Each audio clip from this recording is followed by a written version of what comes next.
This is the Two Film Introverts podcast. We are back for another episode. I am Paul Bullock, and you can find me on Twitter at apaulbullock.com. Not .com. You can find me at apaulbullock. And joining me, as ever, is...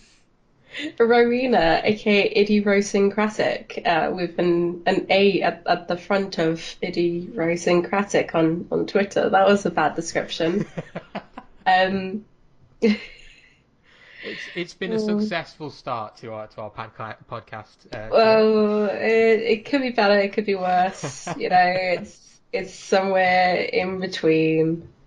So, you have just got back from holidays, so tell us a little about that. Well, I've got a cold from it, which is why my voice sounds maybe better, maybe worse than it was last time you last heard it. And I was just thinking about it on the Eurostar on my way back, and I just turned to Dave, my boyfriend, and said to him, "If you went on holiday and you didn't bring back a cold or some sort of virus, did you really go on holiday?" And he just said to me, "No." No, no, It's it's a sign that you've had the best kind of holiday if you come back with some sort of disease or flu. Yeah, but things that happens every single time. It's really annoying, especially if I've gone on holiday in the summer.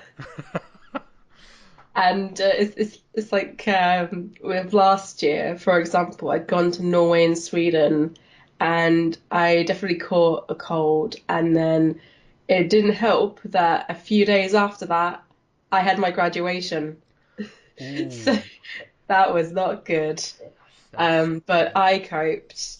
But yes, my holiday was good. I went to Europa Park in Germany. It's kind of halfway between Strasbourg and Basel, and it's not in a Disney tier or anything of theme parks. It's in its own special European theme park tier, and it's right up at the top.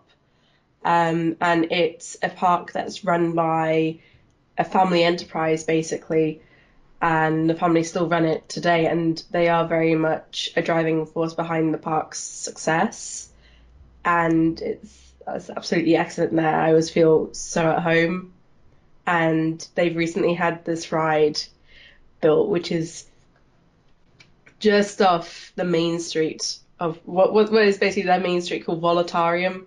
And it's all about the dreams of flying, and you basically go all around Europe, and then it ends with a great big shot of the park from above with fireworks and everything. It's such a show off, but it's such fun. it looks And amazing. It looks it, amazing. what have you actually looked at it? I've seen the pictures that you've posted online. I've seen some sort of other pictures online. They look really cool. Yeah, I was trying not to post that much about my holiday because I do quite like to keep everything quite stum. Like it's the same on Facebook as well, and I've only just put my photos up on Instagram too. Of not as many photos as I usually take when it comes to Europa, or maybe more. I can't remember. But it's a park I'm very passionate about, and that I really can't wait to go back to. But then again, it's like I need to get over to the other parks in Europe, really, because I need to get back to Efteling as well as Phantasialand at some point. Those two are my other favourites. It does sound very cool. It does sound very cool indeed. It is. We must talk about it more sometime, as well as Disneyland Paris when you eventually go. Maybe that could Indeed. be our next topic. Sounds like a good plan to me. Yeah. Sounds Mm. like a good plan. So, But yeah, because of this cold, I won't be talking as much. Although I will want to be talking that much, so we will see. Basically, I want Paul to talk more hmm. because he doesn't get to do that. I'm a I terrible feel really talker, so. bad when it's just I feel bad when it's just me talking, and because today is DreamWorks. Oh, so many things to say, but we'll see. Well, I was making notes earlier today, so I've got quite a bit to say as well. So it should be quite a nice balance. Yeah. Yeah. Okay. Can we continue on, please? Yes. So as we said, today is DreamWorks, but before that, we're going to touch on the news. So probably the biggest news since we last spoke is Colin Trevorrow leaving Star Wars Episode 9 with J.J. Abrams coming in, and it seems it's quite ironic, really, because directly after a previous podcast that we did, Chris Miller and Phil Lord were removed from the Han Solo films. So this tends to happen every time we, well, not every time, but quite frequently after we record our podcasts. So it's um, it's an interesting one. I think Trevorrow after Book of Henry sort of his stock plummeted really, and bringing in J.J. Abrams is a very safe choice. It would have been nice to see them bring in a woman. It would have been nice to see them bring in someone a little bit more daring, but I can sort of see why they've gone for Abrams, a safe pair of hands to usher this sort of final Mm. episode film and bring it in on time. So, what do you think of Trevorrow out and Abrams in? I don't think much on it either way, because I don't know Trevorrow that well aside from Jurassic World, and I have complicated thoughts on Jurassic World, although I did enjoy it. But I haven't seen any of his other stuff, so I can't really judge. But obviously, everyone likes J.J. Abrams as the Star Wars director, so I'm cool with that. Yeah, it's a decent choice. My only concern was mostly based around the sheer vitriol that was poured on Colin Trevorrow when this news was announced. As you said, I have issues with Jurassic World. I think I have issues with him as a director, but it's just a shame that the Twitter sort of hate machine sort of rolls into play whenever there's a big announcement like this. So it'll be interesting to see where we go with Episode 9, and of course we've got The Last Jedi coming up before that, so that'll be interesting too. Uh, But I know that the hate last time was aimed at Kathleen Kennedy, but was the mm. hate this time aimed at Trevorrow Oh yeah, very much rather so. than Kennedy? Yeah, and Yeah. that was. It seems weird to say it, but it was an improvement because yeah, Kennedy got it in the neck last time, which is ridiculous considering her long history, very successful history in filmmaking. I totally trust her and think she knows what she's doing. So certainly no criticisms from me towards her. I am indifferent. Very good. I just say that because I haven't really paid that much attention No. to her. I just recognize her name from the credits. Yeah. So Yeah. it's like if she's that big a producer, then I'm cool with it. Yeah, yeah. So, the next piece of news is a new trailer for Coco, which is sort of that's Pixar's next big film, and we're sort of coming very close to it being released. And it feels weird because there's a new trailer out, but it doesn't seem to be sort of driving an awful lot of interest for an original Pixar film, which so many people have been calling out for. It kind of seems to be coming along at quite a slow pace. There's not a huge amount of buzz for it. The trailer's pretty good. The whole thing looks pretty good. It certainly looks very beautiful. The animation in it, and it's strange that there isn't this huge buzz. What do you think about Coco?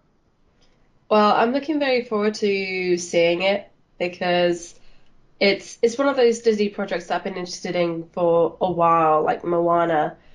And that's why I haven't really seen the new trailer yet because I've seen from a couple of places that the trailer has been shown what the plot is and giving away some very big details. I could be completely wrong with that, but because of what I've heard, I don't want to watch any more trailers until I've actually seen the film itself because I feel like when the trailers for anything in particular, well, in general, really, that's what they're saying, the plot becomes more apparent as well as all of the other bits and pieces, like important details.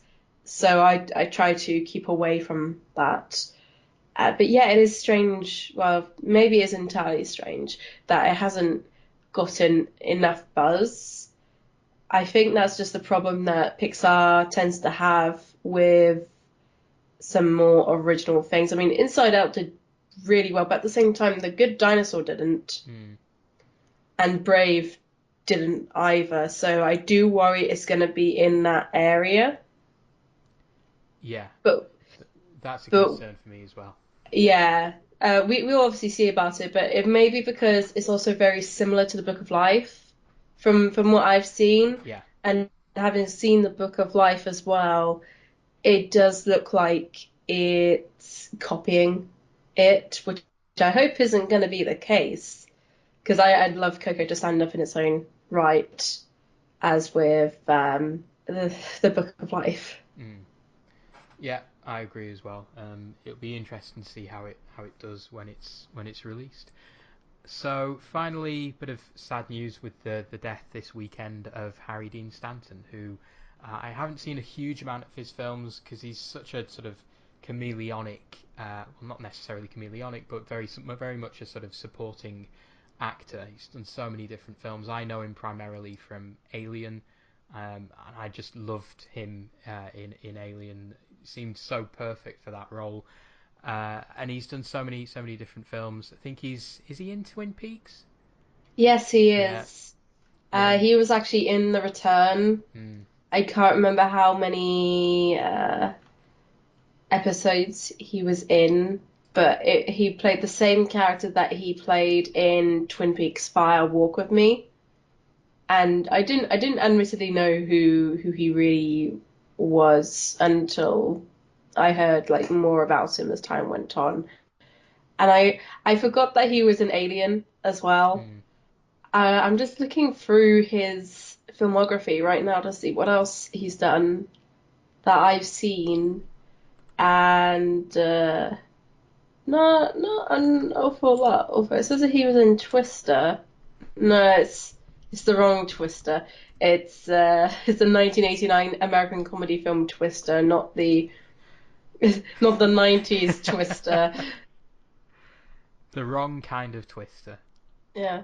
Yeah, Apparently he was in the critically acclaimed film Alien Autopsy starring Anton Deck. he was indeed that masterpiece. I saw that at the cinema.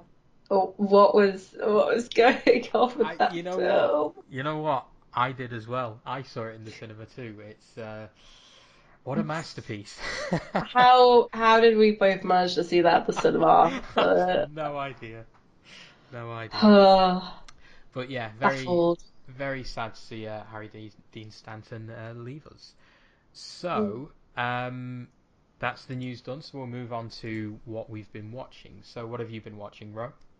Well, I've been catching up on BoJack Horseman season 4. I think in terms of Netflix shows, it's one of the best that I've seen, and because it's basically about a horse who has a I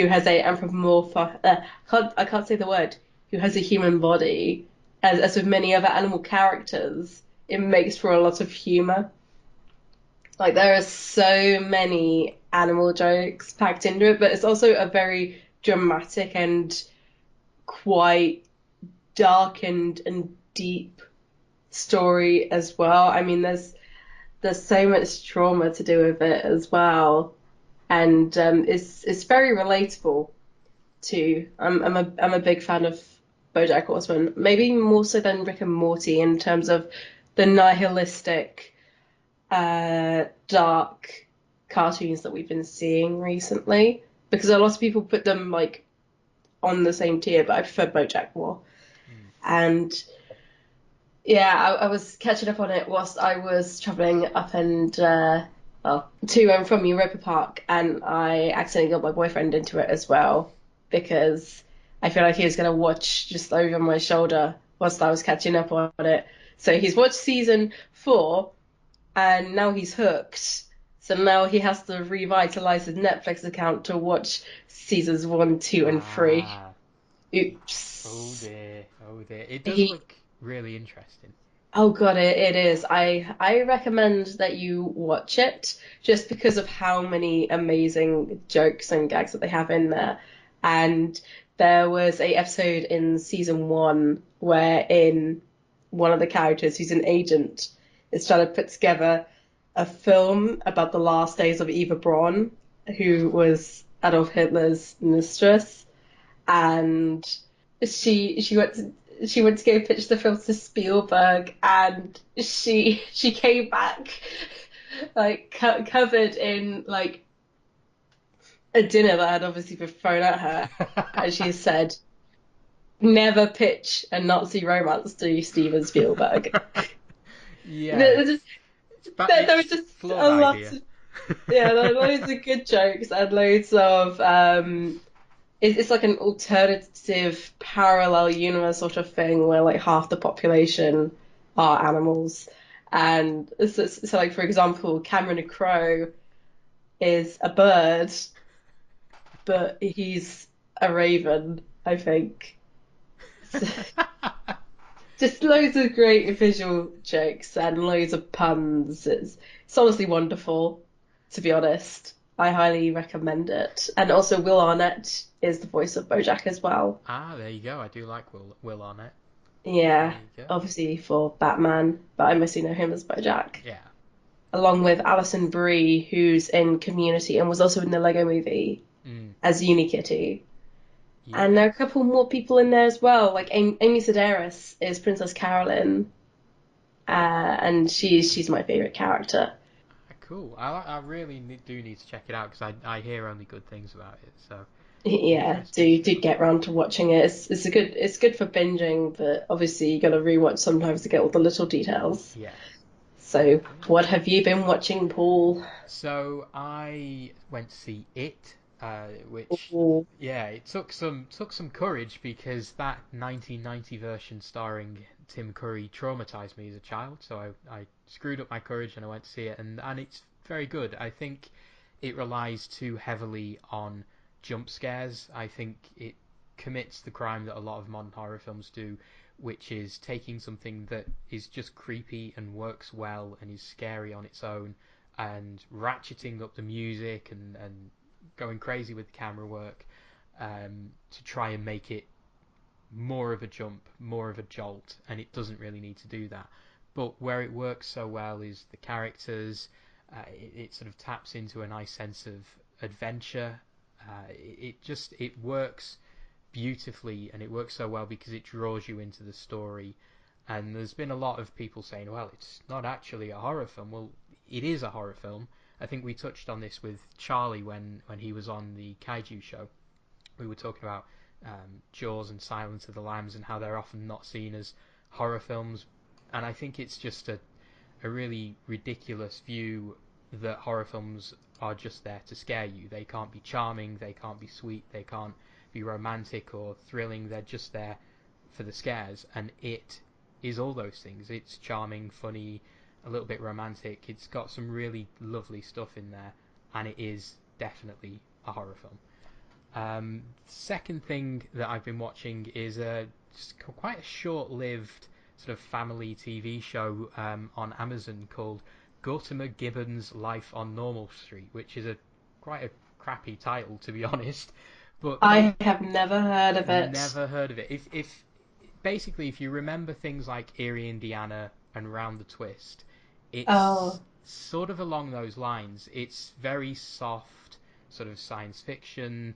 The idea that there's this small group of sort of tween friends and they live on the street and some very strange, weird little things happen on there. So it's along the lines of Erie, Indiana. There's and Round the Twist. There's definitely an Amblin influence in there, which is what got me interested in it. And it's nothing remarkable, and it only ran for a couple of years, but it's very sweet and it does what it does really well. So if you're into Amblin stuff, if you're into Round the Twist, give it a look because it is a decent little TV show.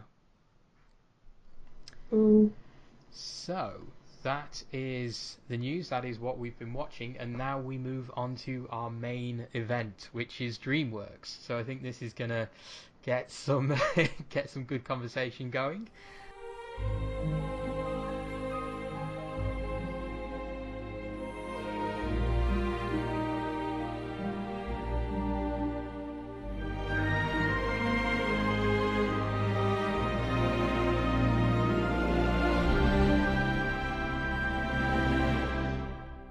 DreamWorks Animation. It was set up alongside the main DreamWorks studio in 1994 by Steven Spielberg, David Geffen, and Jeffrey Katzenberg.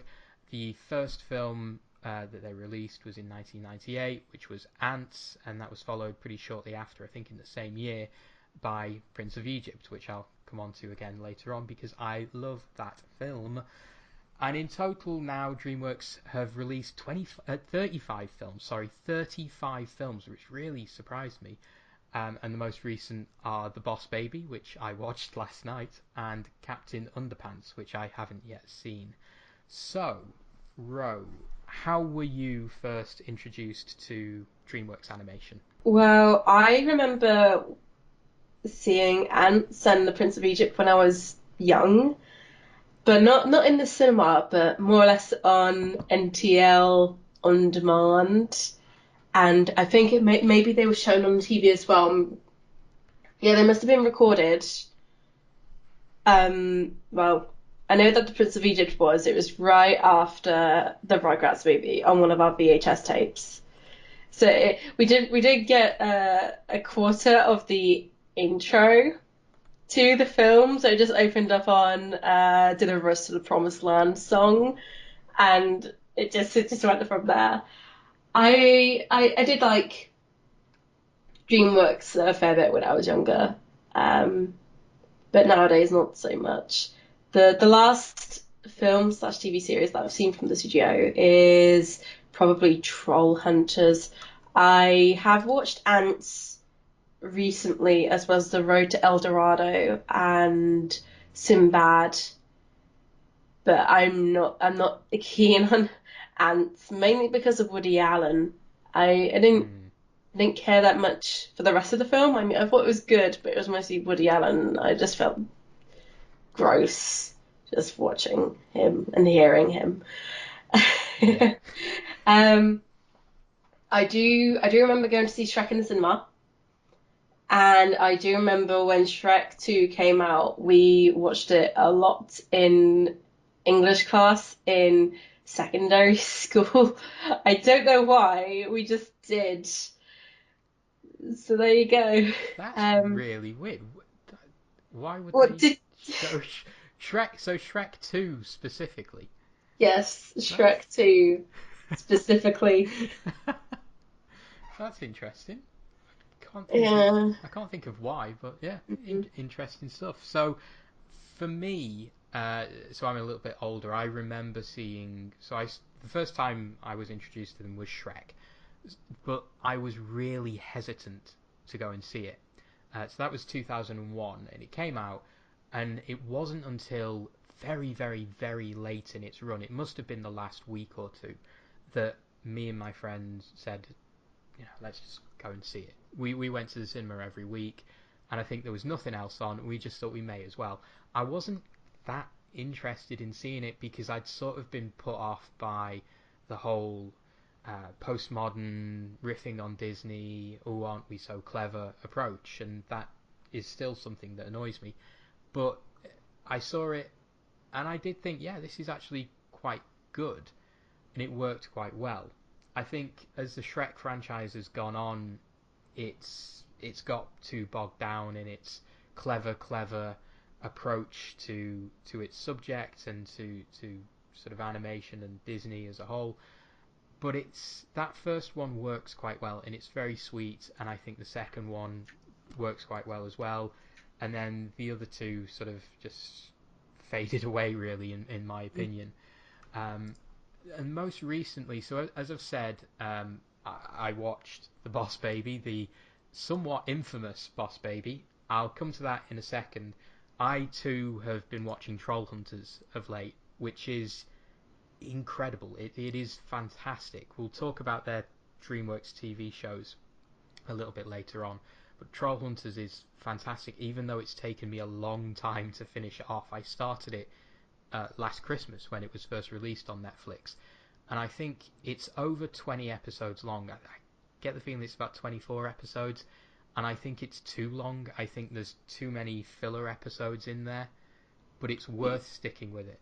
Yeah, definitely. I had that issue. It was a bit of a trawl, really, but Mm. I did it for I was called Frasier. I Oh dear. I did it for Blinky. Okay, I sat through it for Blinky. He's and Kelsey Grammer is so good in it, and it's so good to hear his voice in a TV show again, doing comedy. He's great in Trollhunters. Yeah. It's worth checking out just for him. But I do love how when he's human, he pretty much looks just like Kelsey Grammer in real life. yes, totally. I was going to say It's exactly the great, same thing. especially how he looks just like Frasier as well. He's got the the dress sense and everything, and Yeah, also the precisely. Yeah. voice. That's the most important thing. Oh dear. It would be kind of nice to have them bring David Hyde Pierce in, and Guillermo del Toro has obviously worked with David Hyde Pierce in the past. I think he was Abe Sapien in the first Hellboy film, or at least the voice of. So it'd be quite nice to see him brought back in. Be quite funny, and yeah. So I really like Trollhunters and The Boss Baby. So I watched that specifically for this episode last night, and I went into it with a sense of dread and fear, having seen all the trailers, the posters, the usual DreamWorks face thing. And for the first 20 minutes, it is the film that you fear it's the film that you fear it's going to be. It's just clever, arch, postmodern. Oh look, it's Alec Baldwin, and he's a baby who thinks he's a CEO of a major company. Ha ha ha ha! Isn't that funny? And then about 20 minutes in, it kind of starts developing a life of its own, and it becomes much more than that. It becomes quite sweet in its own way and warm-hearted, and it's just a story of uh, an elder sibling who has to learn to accept his new baby brother into his family, which is, a nice, sweet little story. And I think one thing that I'm going to keep coming back to in this episode is DreamWorks have a problem with creating marketing around their films that don't really reflect the films. The marketing is all postmodern, ha ha ha, aren't we so clever?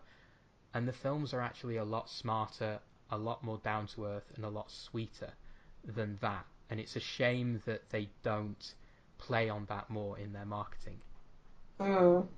Yeah, I agree. I have also just remembered that I did grow up with Chicken Run, but thing is that although that's part of DreamWorks, I can't consider it a part of DreamWorks because it's Aardman to me. It's always been Aardman, and obviously it was made by Aardman. Um, Flushed Away, I'm very mixed, very much mixed on. I enjoy it, but whether I consider that Aardman or DreamWorks is different, I guess. I'm in agreement with Um, that. I it's for me it's the same thing with Pixar and Disney. I will never quite accept that Toy Story, for example, is a Disney film. It's a Pixar film, yeah, and yeah, I can't do that either. It's yeah, too weird. and Chicken Run, Flushed Away, they are same, and Wallace and Gromit: Curse of the Were Rabbit. Oh yeah. They're Aardman films. I just don't consider them How DreamWorks films at all. how could I forget about Curse the Were-Rabbit? I saw it recently as well.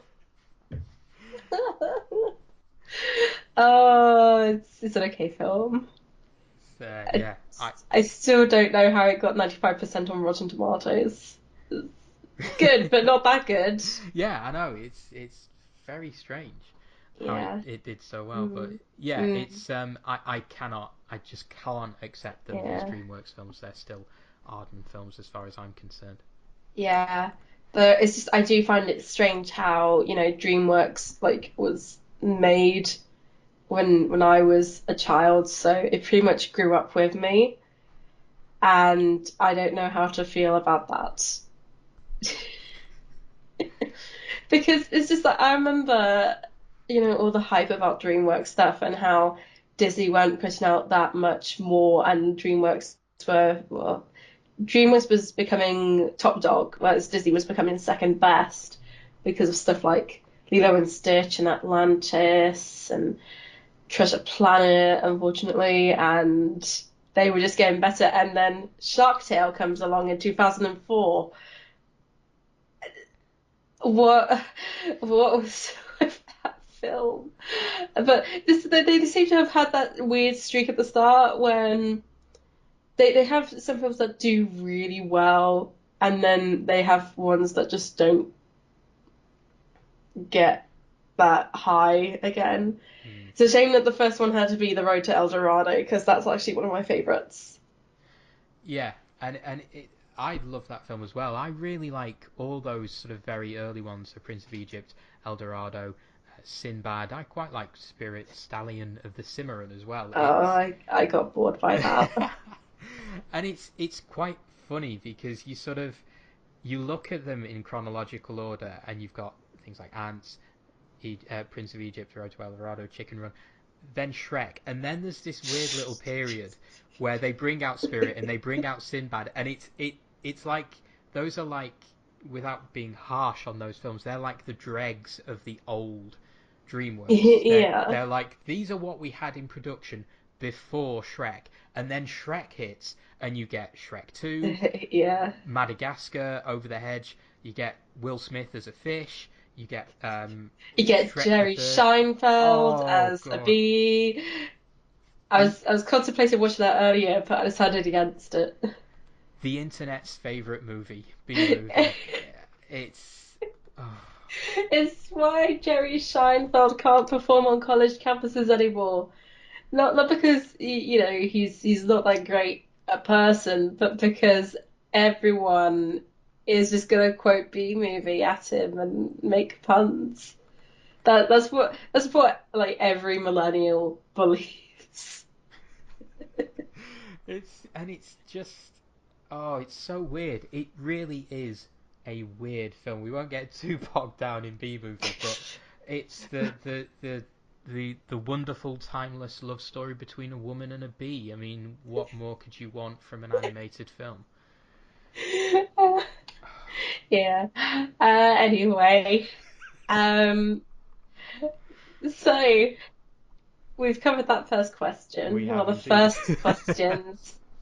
So then, what, in our opinion, defines a DreamWorks film? Is there a particular aesthetic, genre, theme, or message that they share, etc.? Paul obviously put down something like, is it to do with the face? But I think the face is more of a marketing thing Mm.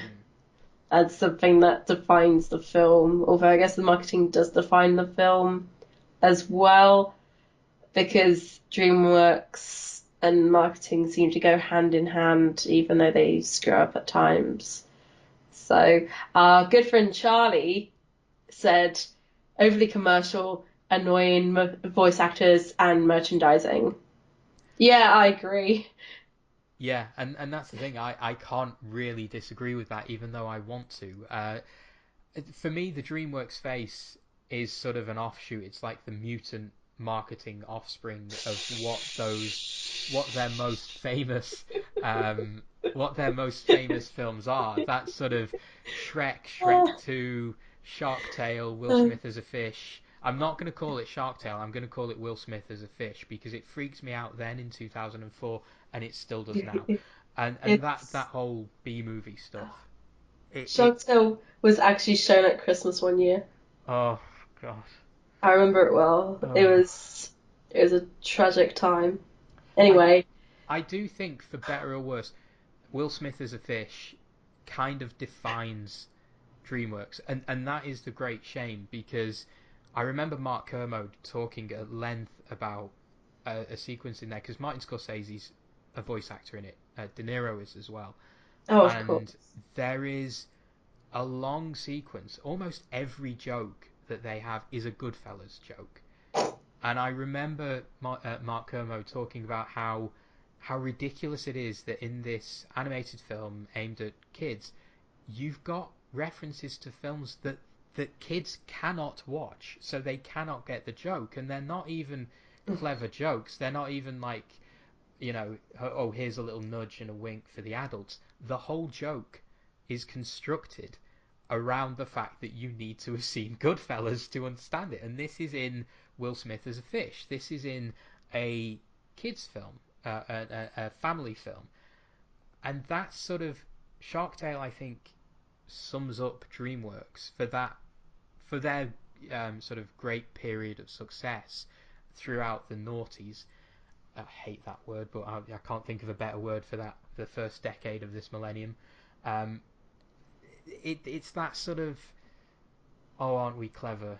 Here are some references, and even the Boss Baby had it. Despite my earlier praise, there is the most baffling sequence halfway through that film, which just riffs on the start of Raiders of the Lost Ark. So obviously, I'm like, oh yeah, this is cool. But throughout the whole thing, they're playing Mars, God of War from Holst's The Planets, and I couldn't work out why. If anybody knows why that piece of music, wonderful piece of music, but if anybody knows why that was in there, please tell me, because it will bug me for the rest of my life if I don't know. Because I mean, I know that obviously Raiders of the Lost Ark, you've got John Williams doing the score. John Williams has been very heavily influenced by Holst. Maybe it is just an incredibly meta reference to that. Maybe I'm giving the Boss Baby way too much credit, but if that was the reason, Boss Baby directors and writers, I salute you. If not, please tell me why, because I can't work it out. Okay, so basically, DreamWorks has a habit of making jokes and gags which are very inaccessible to who are supposed to be their target audience because they're films they won't be able to see for another couple of years, maybe earlier if they manage to figure out how to do streaming online. Yeah, I think that covers it. And Yeah. the really sad thing is, I think in recent years they've got a lot better. You look at things like Rise of the Guardians, the Dragon films. You look at their last few, Trolls, Boss Baby, which again I quite enjoyed. So don't attack me. And I really loved Trolls. Home, even Mr. Peabody and Sherman, they are better films. They are smarter films. Mr. Peabody and Sherman is quite progressive in its way, in the way that Disney films are at the moment. It's essentially about sort of non-traditional or single-parent families.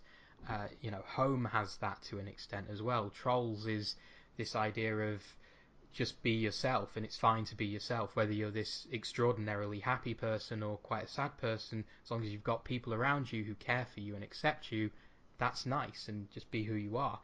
So of late they've got better, but as in a nutshell, if we define DreamWorks as a single thing, then it is the DreamWorks face. It is, as you've said, references to films that the target audience won't get, and very clever reference and gags and postmodern arch humour.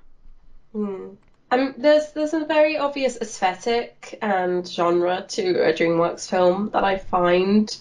Obviously, there's the face, but it's like they have a lot of the same like body types. Maybe I mean it's like when you see like say Prince of Egypt and then you compare that to Spirit, for example, it's like the humans look very much the same, and obviously they would have evolved every single character in every single film to look completely different from the other, but they all just do look the same.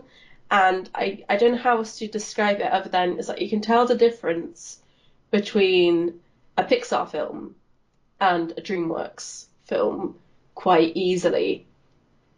Although weirdly, a lot of people don't seem to see the difference between a Don Bluth film and a Disney film. But that's something we can get into like in another topic at some point.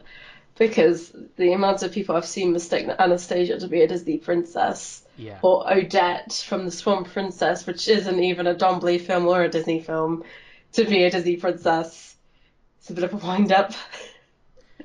Anyway, although interestingly, there is a connection between Don Bluth and DreamWorks because Spielberg, your man, My man, my boy, Stevie. Yeah, yeah, your boy.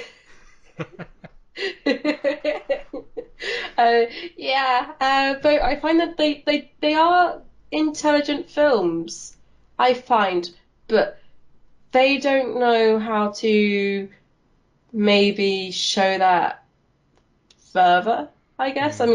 mean, maybe I'm saying like the wrong thing. I'm not quite sure, but it's just that I feel like that there is a underlying level of intelligence and good themes or messages that they do share, but things that it's just all under this satire and silly jokes and all that. That you can't really see beyond that, and that I consider to be a DreamWorks problem. I don't know if you'd be able to articulate it better than me The on only it. the only thing I'd add to that is I think from reading the press and reading stories about them, they do seem to have sort of financial issues. I think a few years ago they let quite a lot of staff go, and I think they tend to Yes. just see themselves as, well, this kind of thing, this satire, this humor, that's what sells, and we need money. We need to create films that do the job for us at the box office, and it's quite a shame because I've got the box offices up now, and I think you look at How to Train Your Dragon, it did $621 million. The first one did just under $500 million. But then you look at Shrek Forever After, the fourth film did $753 million. Madagascar 3 did $747 million. And none of their films bomb. None of their films do terribly. But it's consistently the big comedies and the big franchise films and the typical, DreamWorks thing that does better. And again, Captain Underpants. I didn't even know that was a DreamWorks film. It only did $104 million, but luckily for them, it only cost $38 million for them to make. So they seem to be being a little bit more realistic about their budgets. The Boss Baby Trolls, $125 million each. So for me, money is always an issue for any major film studio, of course, especially when it comes to animation, which is so expensive to make. But DreamWorks seem painfully aware of it, and they seem to think, look, this sells, so let's just give people more of that because at least it makes money. Well, how does their budget compare? Well, obviously we can't entirely compare it to what Disney and Pixar have because they will more than likely have more money. But it seems that their the DreamWorks budget seems to range quite a fair bit, and in recent years it seems that they've gone up to $175 million, and that's the most expensive DreamWorks film that's been out to date, which is Monsters versus Aliens, Hmm.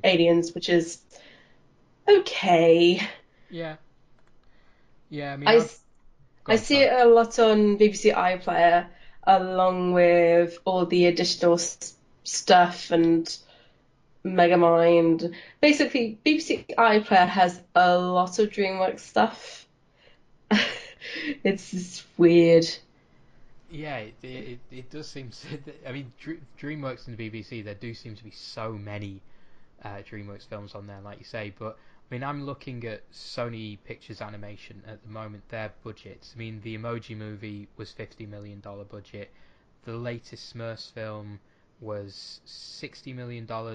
Hotel Transylvania, $80 million, which bizarrely was more than Cloudy with a Chance of Meatballs 2, which was only made for $78 million. So DreamWorks are sort of, in comparison, as you said, leaving Disney, leaving Pixar aside, DreamWorks do tend to be ploughing more money into their films than the likes of Sony or Blue Sky or Illumination. So it's Yeah, so it's interesting. it's quite strange on how it's like, as you've said, it seems to be about financial trouble Mm, when they're putting this much budget into their films. yeah, So it's quite odd. But then again, because they fluctuate so much on how much they earn, that probably doesn't help.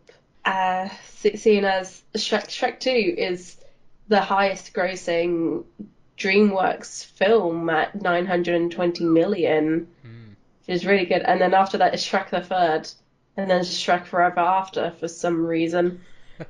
And then after that is Madagascar 3 Yeah. and the two Kung Fu Pandas and How to Train Your Dragon 2. Yeah, and I wonder, as Charlie said, how much merchandise plays a part in that. Because, I mean, Yeah. you know, Cars, from a Pixar point of view, that got two sequels pretty much because of the merchandise, I would One suggest. one sequel actually. That one sequel is Cars 3. Are we blotting two from our memories? Yes. There's Cars, there's and then there's Cars 3. Yeah. Yeah, I know. Yeah, Yeah. yeah. There's no such thing as Cars 2. It's There just is. Cars 3. Yeah. Yeah, I Uh, mean, but merchandise will definitely be playing a part because Madagascar, even How to Train Your Dragon, Shrek, they are easier to merchandise than the Boss Baby or Peabody and Mr. Peabody and Sherman. So it's it. I'd love to work out. I'd love to know exactly how they make their storytelling choices and their filmic choices because yeah. there's, like you say, fluctuation is probably the key word here. It just goes up and down. Yeah. I'm just taking a look at the list of the films that have been released, and I've just realized the only one I've seen that has come out recently is Penguins of Madagascar. And that was only because I got a free copy of Penguins of Madagascar from Chessington World of Adventures when I went to see the new penguins area and the Penguins of Madagascar show as part of the Chessington fan website I used to be a part of. They had an ice sculpture there of a penguin. It was quite impressive, I must admit. But Excellent. I got a free DVD copy of the film, and I feel I have to go into this. Okay, Go so for it. I mean, we're going to come back to DreamWorks and theme parks a bit later, but basically, Merlin Entertainment, who own Alton Towers, Fort Park, Chessington, London Eye, Madame Tussauds, Sea Life, the Dungeons, and a couple of other enterprises here and there. They have a deal with DreamWorks, and so quite a lot of their attractions do a lot of their IPs feature in the parks. And what Chessington did a couple of years back, it was either 20, yeah, it must have been 2015 at that time, and basically Chessington were redeveloping their penguin area, and they were putting on the Penguins of Madagascar show, as beforehand they had a Madagascar show. And Madagascar is the IP that's been given to Chessington because it's all about, adventuring and all that sort of stuff with hand gestures, so on and so forth. And DreamWorks were really hoping that Penguins of Madagascar would be a really big film, and Chessington had this big deal with DreamWorks as well to have the Penguins show on for like a number of years, and hopefully it would stick like that for a while, like if it were to get a sequel. But unfortunately, it didn't. The film didn't do as well as they hoped, and it probably doesn't help that um the penguin suits that they got, they had been shipped all the way from Jim Henson Studios. Like they were made there, but they were breaking a lot, and it was very hard to get them repaired as well. I mean, I probably shouldn't be blabbing about this on a podcast, but that's a fun fact for you. And that's the story of how, well, not entirely the story, but yeah, I got invited to the press event as I was the only person on the team to be able to go. But That's on the other awesome. hand, I got free food. I got free breakfast, A which free is great. breakfast is always a good thing. Yes. And obviously there was a penguin eye sculpture.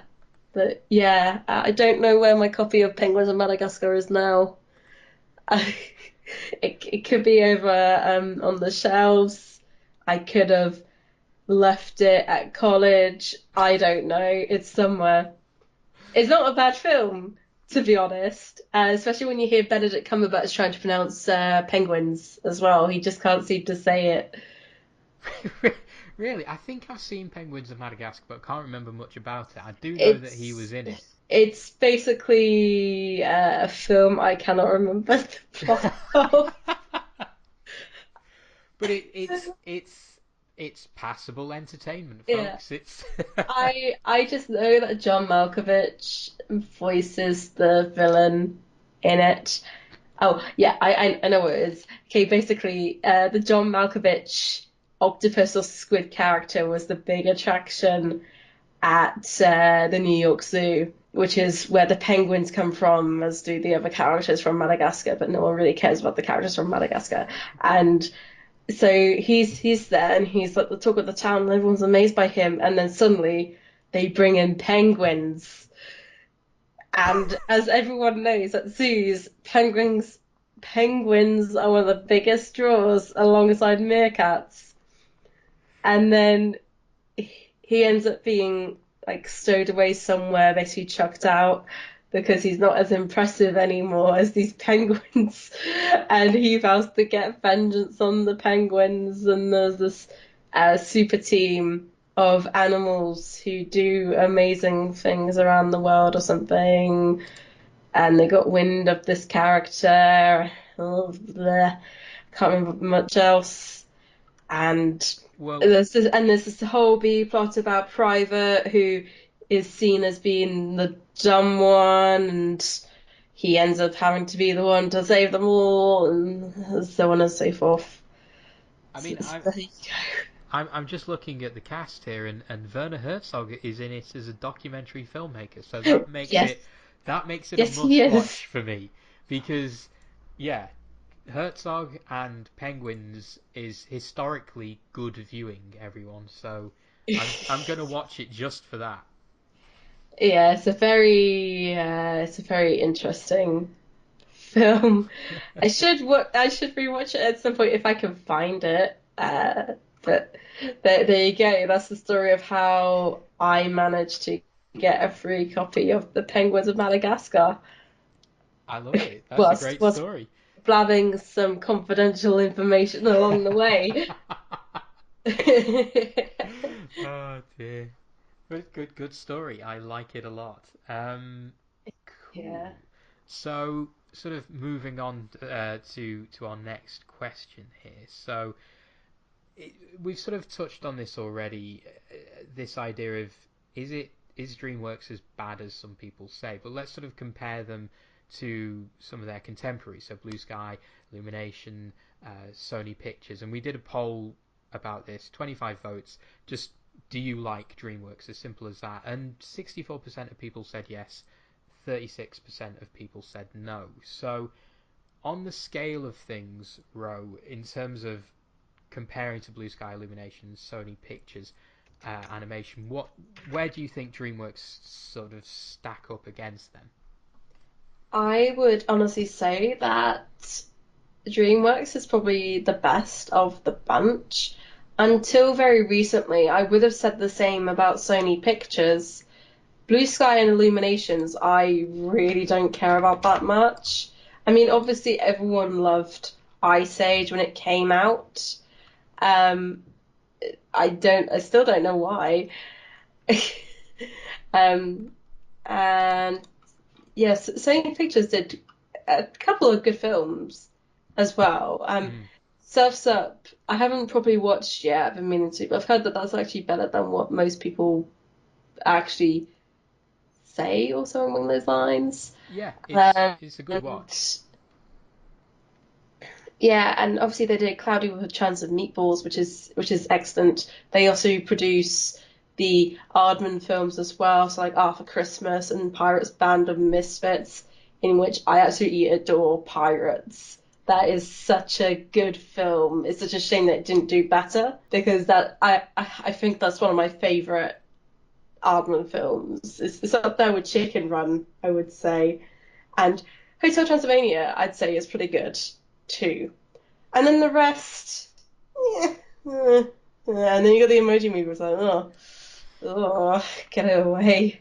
And yeah, just going back to Blue Sky, they haven't really done that much of interest, really. I mean, they seem to do pretty well for what their budget has, but at the same time, they don't seem that interesting, or at least they seem to have something there, but they're not doing that much with it, essentially. I'm trying to get Illuminations up on Wikipedia, but so I'm just gonna have to type in Despicable Me and go from there. In which Despicable Me isn't that bad a film, but it's the bloody Minions. No one cares about the well, loads of people seem to care about the Minions, and from what I can just see, looking across all of them, is that all of these studios seem to bring out sequels, and that's a big concern, like especially when you take a look at their upcoming stuff. Although Sony Pictures has a Peter Rabbit film coming out, which I'm still denying is happening because James Corden is apparently voicing Peter Rabbit, and that's heresy to me, so I'm trying to blot that out in my mind. And then Blue Sky has got Ferdinand coming out, as well as a few other things that I've never heard of. Yeah, I mean it's a strange one because, like you, I would put DreamWorks above all those other studios, but I tend to like those other studios a little bit more. I mean, I've got to say I will defend the Minions, and I'm looking through this now.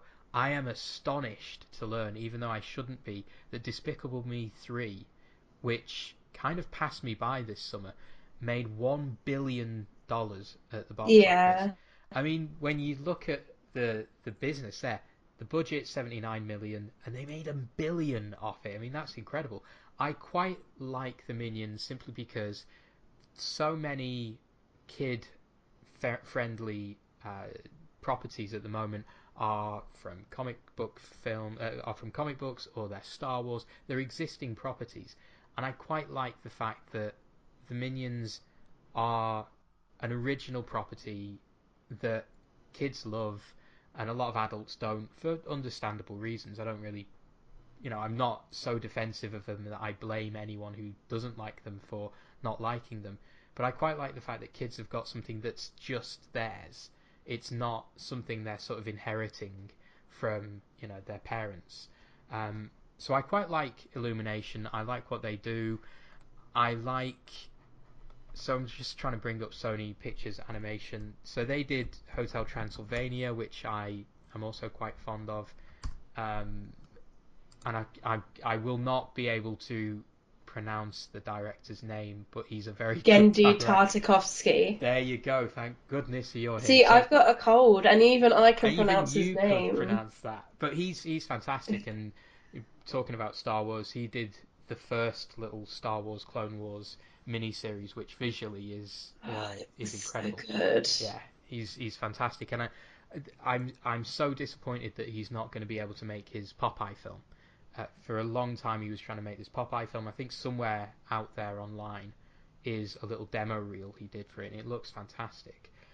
Oh, it looked so good. It looks so good. If I'm you so annoyed that it won't be made with him. It's not been cancelled, so but he's just not involved in it, but it is going forwards. yeah, Yeah. but it's so good, honestly, and it doesn't help that Lauren Faust, who is Craig McCracken's wife, and we know Craig McCracken from Powerpuff Girls, and Lauren Faust was the until very recently was the showrunner of My Little Pony, and she was going to do a Medusa film, but she got thrown off the project as well. It's such a shame, really, because they both look like such good films. And well, obviously, there's the thing with Sony on how, they would want to get it right with the directors and whatnot, but at the same time, it's a shame really on and what could have been Mm. essentially. I'd completely forgotten about Medusa, but I remember reading about it at the time, and it did look incredible. And I'm going to touch on. Well, I may as well touch on it now. Brenda Chapman, who did, it was one of the co-directors on Prince of Egypt, and uh, was originally the director of Brave before she got ushered off it. It is tragic that so many talented women in animation don't get the chance to shine because they end up getting taken off projects. It's terrible. And Chapman in particular, just because, again, I've said it before and I'll say it again, Prince of Egypt is a masterpiece. And I was saying on Twitter earlier that I genuinely think it's one of the best films of the 90s, full stop. Not just animated films, one of the very best 90s films out there. And if you haven't seen it, everybody go and see it. But just returning from that tangent to Sony and Illumination and Blue Sky. Blue Sky, again, Ice Age. I'm trying to count up the number of Ice Age films there've been. 3, 4, 5. There doesn't seem to be any more in development, but there have been a couple of television specials as well. And yet, underneath that sort of massive franchise, I quite like Epic. I even quite like Rio. And I really, really like the Peanuts movie that they did a couple of years ago. And it tends to be the story with a lot of these non-Pixar, non-Disney animation studios that because they're competing with these massive uh, sort of behemoths in the shape of Pixar and Disney, they have to find a franchise. There has to be a Despicable Me or a Shrek or a Madagascar or or a or an Ice Age. And if they don't have that, they need to find one or be very, Mm, very careful with yeah. what they're producing, and that franchise tends to define who they are as a studio, and it's quite sad because I think there are some great films in all of these studios, sort of back catalogues that might get a little bit lost amongst the franchises. I just find it exhausting because you've got DreamWorks competing with Blue Sky, competing with Sony Pictures, competing with Illumination, competing with Pixar, and they all start to blur into one. And obviously now because Disney does CGI as well, that doesn't really help things. So seeing these franchises be built up, it's I don't know, it never sits right with me. Mm. And I just want it to stop. Please stop Ice Age. Please stop. Thing two. Yeah, I mean, you look at Illumination. So their upcoming films from 2019 through to 2020 is Secret Life of Pets 2, Minions 2, and Sing 2. Oh, Uh, no. yeah, and No. I quite like that first Pets film, but I'm not in a rush to see a second one by any stretch of the imagination. But yeah, I mean, returning to DreamWorks, then our sort of next question is: they've shown in the past that they can create great dramatic features. So, Prince of Egypt, Spirit, How to Train Your Dragon. Can they get back to that kind of stuff? Can they do that despite their reputation as being the comedy guys? Why did I even put down this question when I can't even answer it? I think they could, but they really need directors and writers who are very much interested and invested in doing a Prince of Egypt or Spirit style film again. And DreamWorks itself needs to be open up to that too, because yes, having great directors and writers and animators and voice artists, those are all important, but the studio has to be invested in it as well, including the marketing. Otherwise, I don't think it would work. maybe, and it's entirely possible that, they have an insecurity with doing quite big dramatic films. Um, Maybe it's because they could feel that they're gonna be too similar to Disney in that respect and to Pixar as well. So they don't want to copy that, but at the same time, I feel like that would help the image of DreamWorks. What do you think?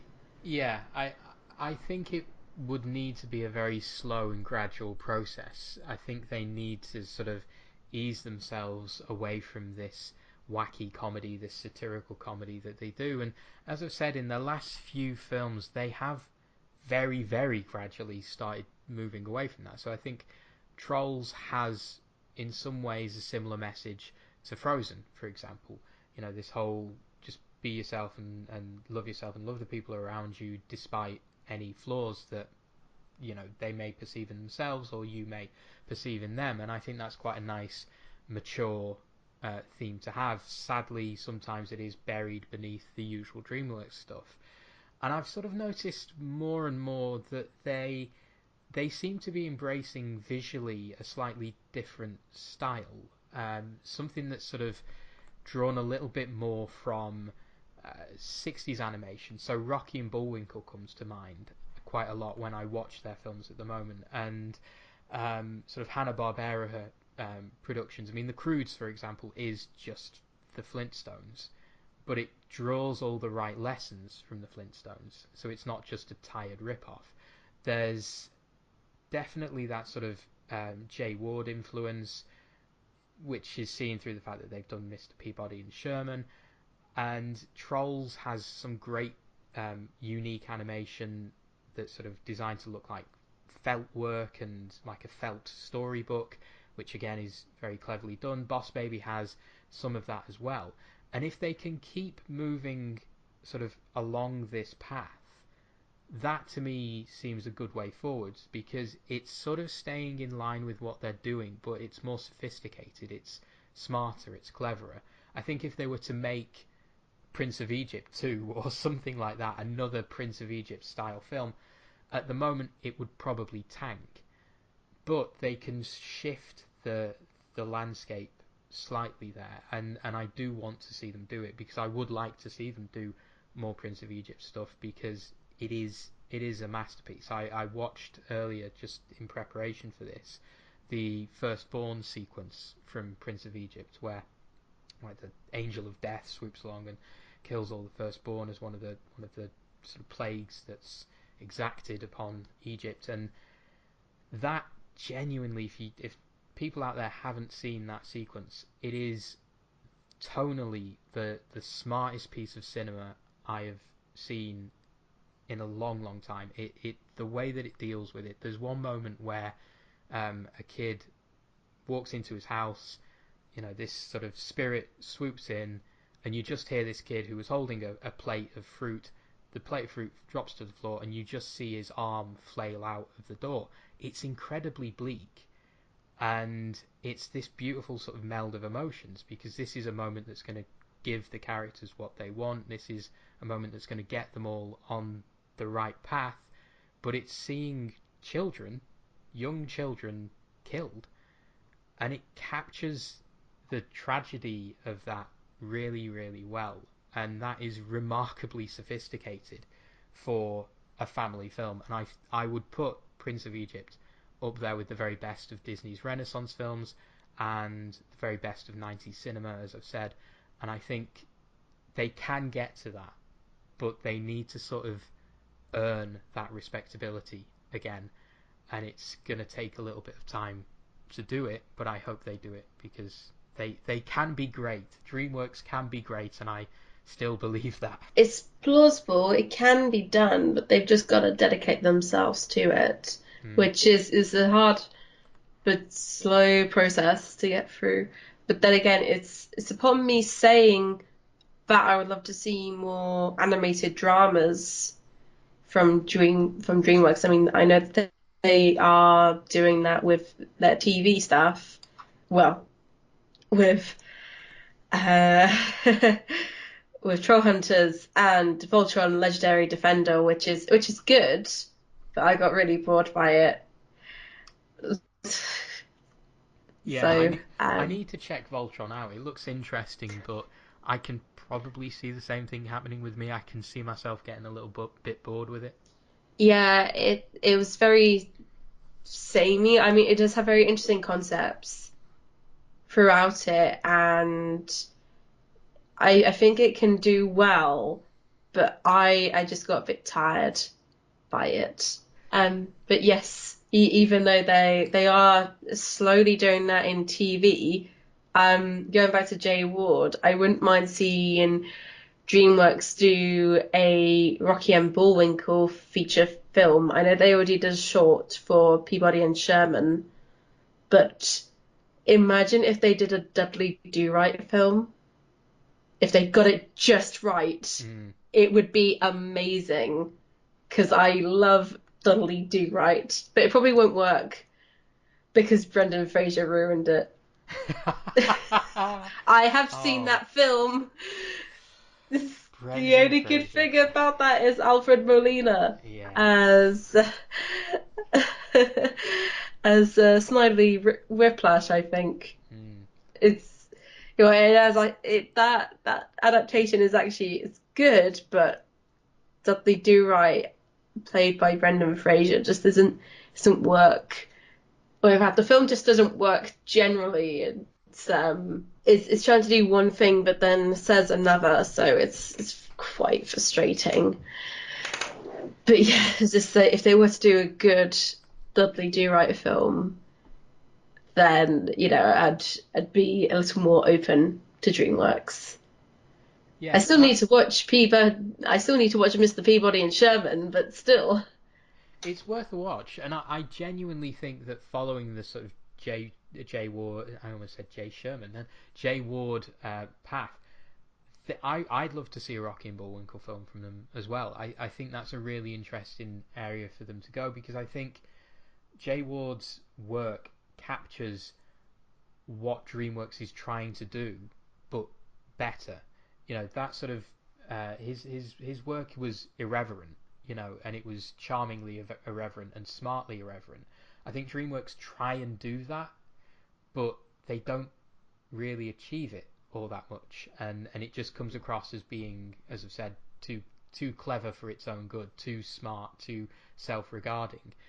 And I think following, doing a Rocky and Bullwinkle film, that seems like a really good idea to me. If they did that, I would definitely watch it. Mm. Basically, DreamWorks needs to humble themselves down. Yes, yeah, totally. And again, it goes back to money in a way. I mean, I'm looking at Prince of Egypt was made for 70 million. Boss Baby was made for 125 million, and I think that sort of sums it up. Bring the budgets down, and I think they can make better films. I agree. So the next question. DreamWorks partly exists out of revenge towards Disney and the treatment given by Disney to the co-founder Jeffrey Katzenberg. So, for example, Ants was an intentional Bugs Life ripoff stolen from Pixar, and Shrek is a harsh satire of Disney fairy tales, and it's why Lord Farquaad to a lot of people seems to look like Michael Eisner. So the studio has obviously done very well because of Shrek and has drawn away a lot of attention from Disney during the 2000s, but it doesn't. It struggles to escape Disney's shadow, and obviously it's doing well by itself, and it doesn't need to, pick on Disney as much and satirize Disney formulas anymore because they're doing their own thing. But it begs the question, after proving itself worthy of high animation regard. I mean, they've gotten Oscars and all kinds of awards. But what does DreamWorks really stand for in terms of its message? Because it goes pretty much everywhere and it does the same thing, and it's just I'm not sure what it is that they want to really achieve with their films, what their message is as such, or their goal, what their slogan is. I never feel that. What do you think about this? Do you I think that the whole sprung off from Disney and it basically being made out of revenge has this knock-on effect, or Yeah, I definitely do. I don't think they've ever escaped Disney's shadow because, as you mentioned, Shrek was very obviously, you know, revenge on Disney. All the subsequent Shrek films have been the same. Madagascar isn't so much like an attack on Disney, but it's very much that idea of we're going to try and be as different from Disney as possible. We're going to reference pop culture, we're going to do all that, and that worked for them during the mid noughties because Disney was in such a position where you could mock it. You could lord it over them because they were too busy making Home on the Range and Chicken Little. The problem now is that Disney's doing very, very well, and Disney is making some incredible films, and DreamWorks has sort of tried to angle itself along those lines as well. So you look at Rise of the Guardians, you look at How to Train Your Dragon. They take themselves much more seriously in the way that Disney has started taking itself much more seriously nowadays, and they don't seem to be able to escape that. Now, what makes Disney so powerful is everybody can say, this is a Disney film. This is what a Disney film looks like. This is what a Disney film says. This is a Disney character, for better or for worse. And, we've spoken in the past on past podcasts about Disney princesses, and, there's lots of discussion that we had about that. But it's possible to say, yes, this is Disney. Beyond the DreamWorks space, you can't really say what a DreamWorks film is. And beyond any sort of derogatory comments and negative comments about, the merchandising and stuff like that, there's nothing about the actual films. If you're a film student picking DreamWorks films apart, they're so varied and they're so all over the place. It's kind of difficult if we sort of look at it like auteur theory. It's so difficult to work out, well, what do they stand for? I'm not sure that they stand for anything, really. And they could do with somebody like, in the old days, a Walt Disney, who would essentially be the authorial voice. Now, of course, it's John Lasseter. They could do with somebody with that level of power, who is the authorial voice of DreamWorks, to say, look, that is what we do. This isn't what we do. Let's work out what kind of storytellers we are, because they don't seem to know at the moment, and because of that, nobody else does. it's just such a shame, really. Like especially with the revenge part of it all, because it's obviously had a knock-on effect of how their films are, basically, because they started off with doing satire and making fun of Disney. The thing is now is that they are very much a butt of the joke as well because of Mm. stuff like Shark Tale and B Movie. And you B know, movie. Oh God. Sorry, go yeah, on. I was just and laughing at B movie. and I guess it's because when you learn about the context of the situation, is knowing like where the two companies were at that time. It's like you do feel, pity for Jeffrey Katzenberg, but at the same time, it's like because he started up his own animation studio in revenge, that doesn't give off a great message, really. I mean, sometimes revenge can be the best medicine, but in this case, it shows a lack of sense on where the company is going, and that makes it a problem. I mean, with Disney, you know that their films are meant for children, and that they are constantly pushing boundaries of animation as well. And it's the same with Pixar as well. Like they have a specific general audience in mind, and they have their own ways of, creating the stories and the whole blossoming pre-production process. But with DreamWorks, you don't seem to get that whatsoever. I mean, I could be completely wrong for all I know because I am just a nobody on the internet. But it's just a shame, really, because obviously, as we've said, it's like DreamWorks could accomplish so much more if they really wanted to and if they really tried. I mean, obviously, in today's world, that isn't entirely possible to get it like all right and all a great box office response, but it's still necessarily a dream that could work. Yeah, and I agree. I agree. And I was just looking up You didn't Amblin. you didn't get it. Oh, sorry. What did I miss? What what didn't It's I still, get? still a dream Oh, it's still that a could dream that work. can work. There you go. But that's good. I like it. See, this is just me Oh, being slow. yeah, I'm gonna take my medicine now. So I was gonna say it's like Amblin. So Amblin has managed to build up a sense of uh, authorship, really. You look at the films that Amblimation was making, Land Before Time, An American Tail, We're Back, A Dinosaur Story. They all feel of a piece. We're back a dinosaur story, really? There you go. Yeah, that 1993. It's great.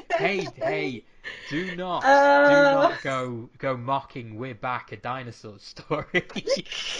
Yeah, I mean I'm pretty sure that was Spielberg saying, right, we've got Jurassic Park coming out. Let's get an animation out because the kids who can't see Jurassic Park, they need to see dinosaurs. So, oh, yeah. it's such a questionable film. Yeah. Yeah. But Nostalgia Critic's review of it is great. I Anyway, please, I'll please need to check that out. continue. Yeah. So it's this idea again of an authorial voice. It's this idea that all these films stack up to something. We look at it and we can say, right, that's Amblin-esque, that's Disney-esque, that's Pixar-esque, that's Aardman-esque. We can identify those studios, the great work that they do, these production houses. They do great work, and they have defined a particular mode of storytelling, and I'm not sure we can say the same about DreamWorks, other than to say, use it as a byword for negativity through the DreamWorks face. And it is a shame because there, as you said, the dream can work. It can happen. They just need to almost deconstruct themselves and build themselves up again. Moving on to our next point, which is Shrek, which is basically where DreamWorks identity really came from. So we've sort of discussed how we sort of came across Shrek, and so it's the most popular and identifiable DreamWorks properties, and it's had various accolades and awards, including an Oscar. Um, do we feel that was the film that sort of shaped everything in terms of the studio and its animation? Wow, it's influenced memes. It, it has indeed. It has indeed. It's hearing Rockstar. Oh God. It's I've gone through so many Shrek memes about that song. It's ridiculous, like how it's played in different tones, and every time they say a certain song, the song gets faster or it gets slower. And it Oh, doesn't help that Shrek is Love, Shrek is Life exists as well. oh dear. Poor Smash Mouth.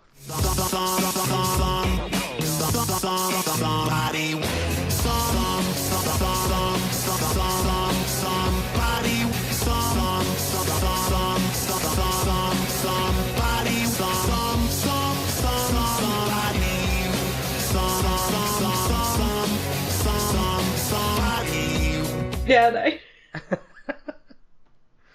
I'm actually trying to find out because I'm sure they've spoken about it and how much it annoys them because they've seen this song that they must have poured so much time into becoming this ridiculous joke. It's kind of sad. I know. Uh, Yeah, with Shrek, it has definitely shaped the studio and what it's sometimes stands for, as well as the animation industry, alongside with Toy Story. I mean, although Shrek isn't a part of the 1990s like Toy Story is, the two biggest CGI films that you can name that you more than likely grew up with during that time period, like me, because I am a product of that time, are Toy Story and Shrek.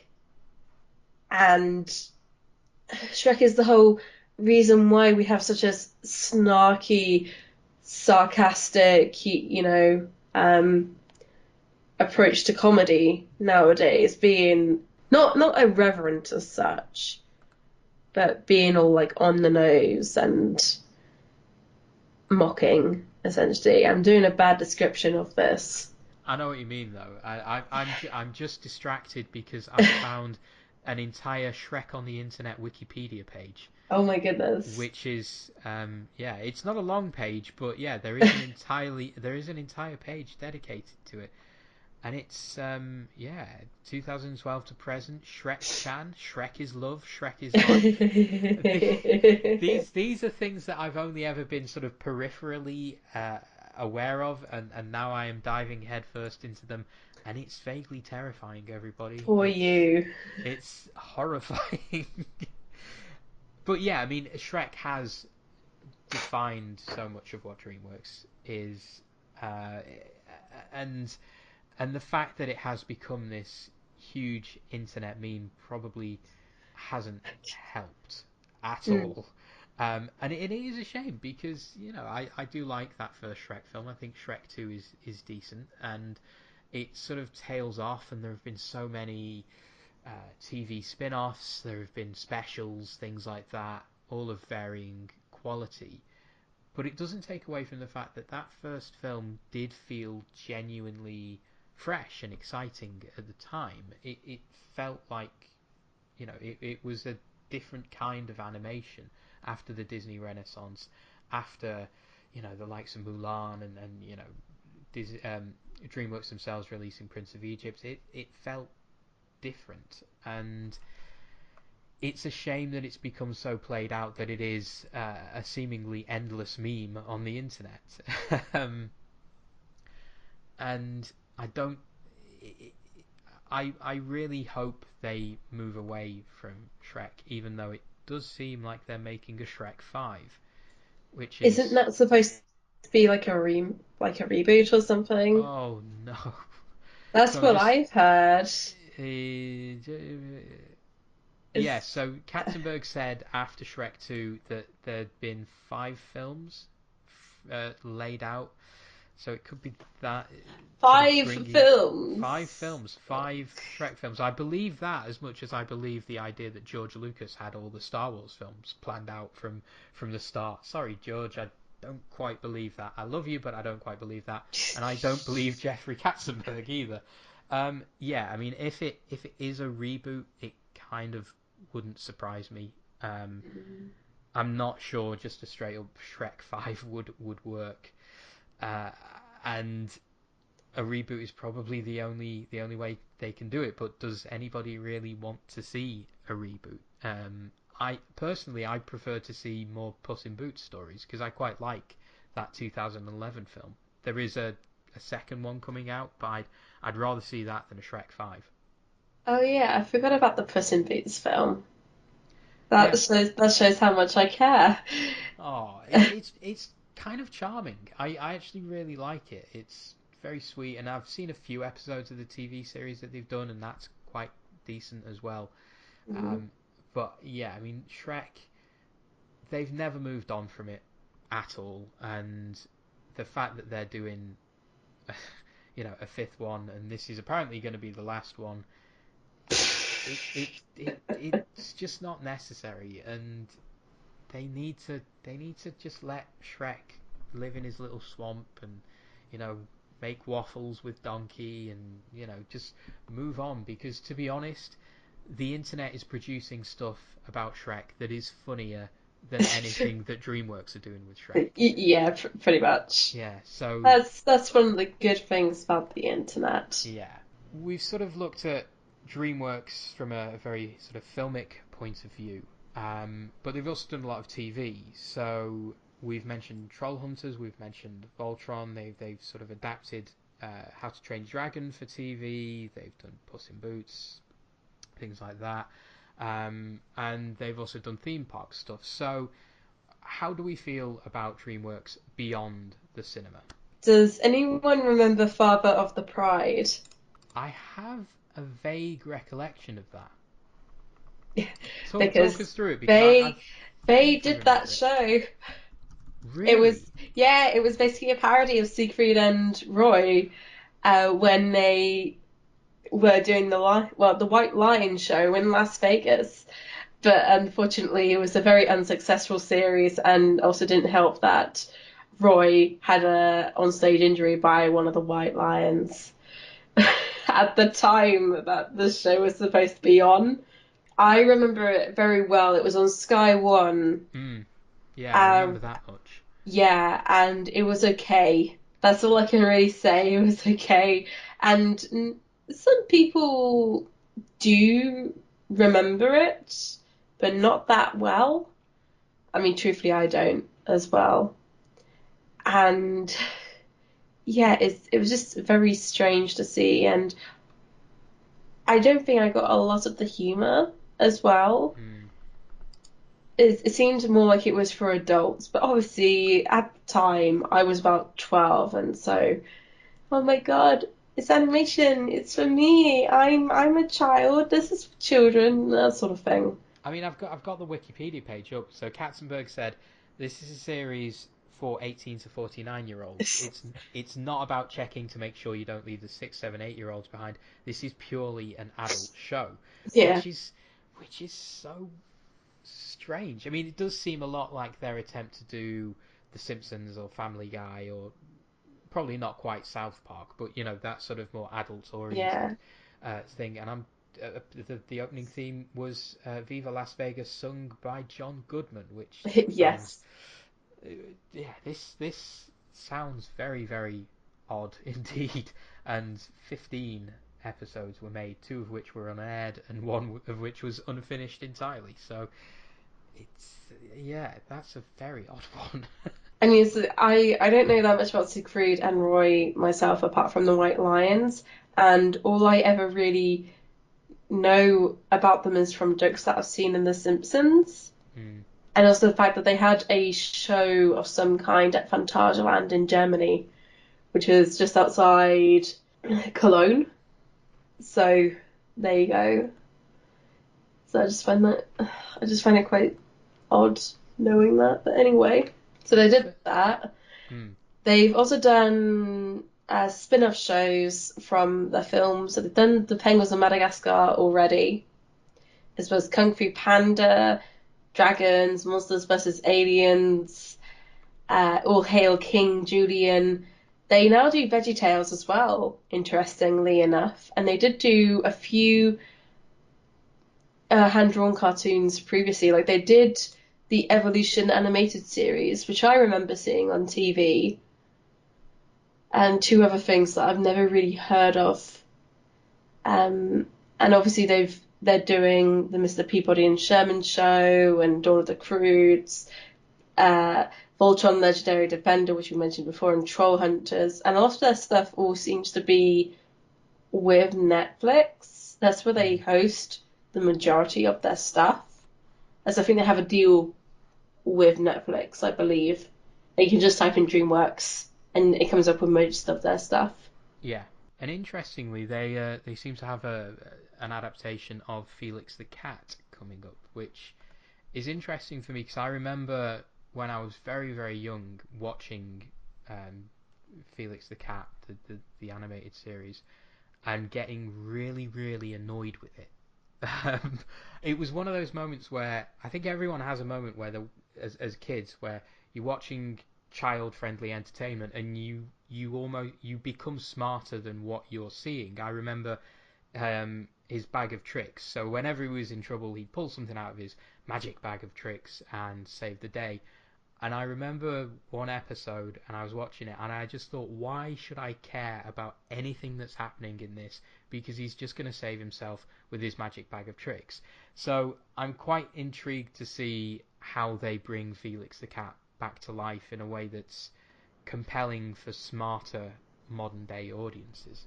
Mm, yeah.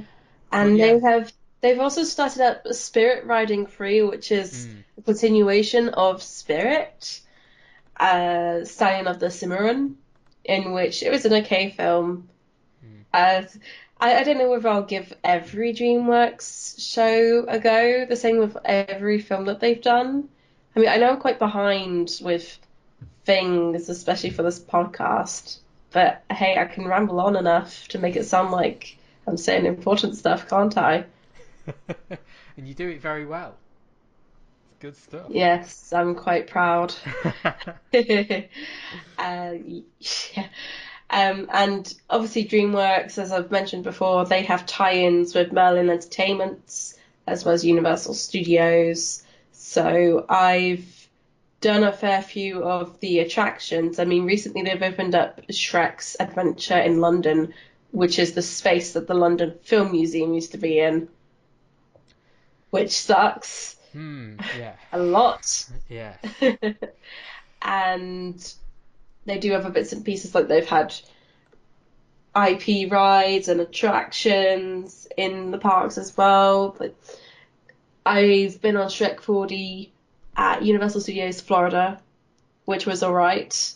I mean, as a kid, you find it to be really, really funny and wacky and stuff. It takes up the mick out of Disney again. Like there's this whole bit with a fairy who's meant to be like Tinkerbell, and then she just gets eaten by a frog. Oh. Cruel, Yeah. so cruel. Poor Tink. Um, Poor Tink.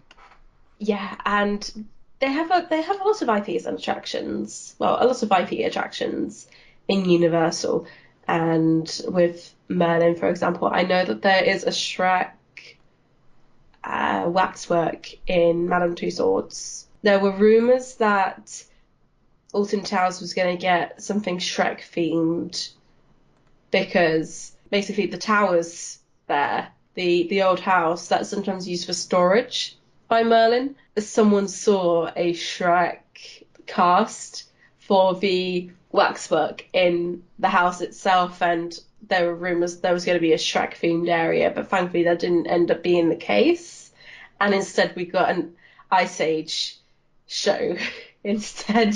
Have they ever done B movie related stuff? Because I get the feeling No, B movie would be very, very popular. no, they haven't.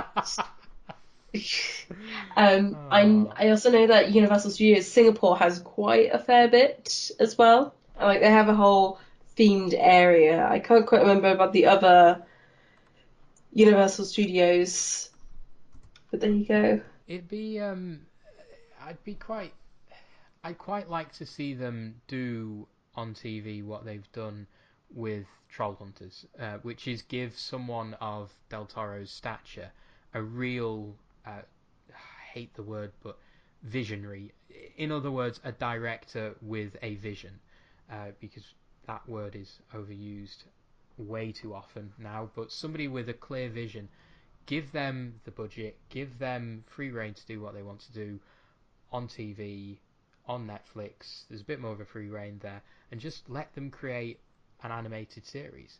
You know, because that kind of Trollhunters works so well, and it can give DreamWorks what we've been discussing a lot here, which is more of an identity beyond the DreamWorks face and beyond just the wackiness. Give them, give somebody the chance to actually prove that DreamWorks can produce really high quality work with a clear voice behind it and a clear author behind it, because that is what they need. And it might not be possible on film because just the budgets and various things like that, but they've proven that they can do it on Netflix with Del Toro.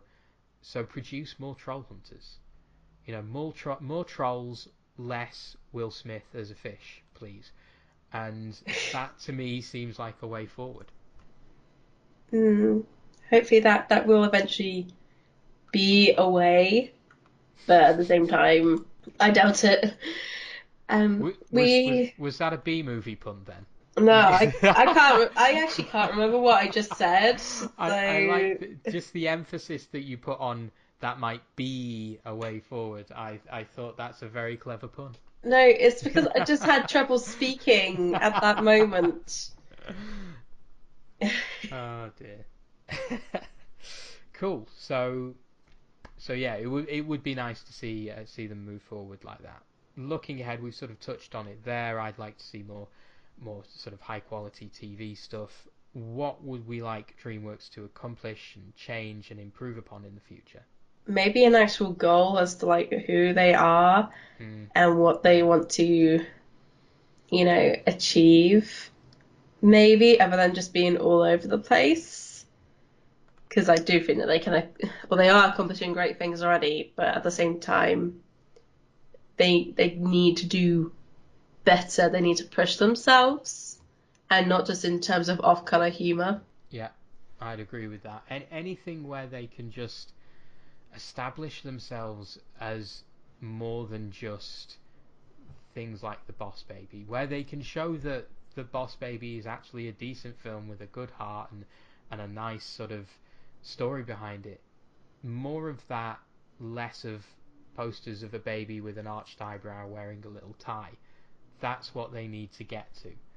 Uh, Mm. I do think the marketing needs to improve. I think we're seeing the stories improve. It feels like they're listening to some of the negative feedback they get, and I hope they continue to listen because they can do great stuff. Well, I still hope that they would make a good Dudley Do Right film. That is now a dream of mine, Yeah, mine too. I think that's a great idea. or at least a TV series around Dudley Do Right and Rocky and Bullwinkle. Yeah, I, I genuinely I think that's a really great way forward, and I hope Mr. Peabody and Sherman did well enough to justify that kind of move forward. I've just realised on the page that we have, we never actually talked about the polls that were given out. I think we covered a few of them, but we didn't cover. The answers. Yeah, we didn't. We definitely didn't cover the last one, which was just whether people prefer film or TV. I think we did cover. Do you like DreamWorks?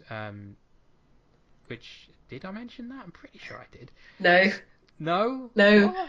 you Oh, missed it. I missed it entirely. Well, Yes. we can sort of round it up by saying, hey, so we put out a poll. Do you like DreamWorks just as an overall question? And we got 25 votes, 64% of which 64% of people said yes, 36% of people said no, which I think is quite promising for them. Really, I would have expected it to be a little bit more even. Hmm.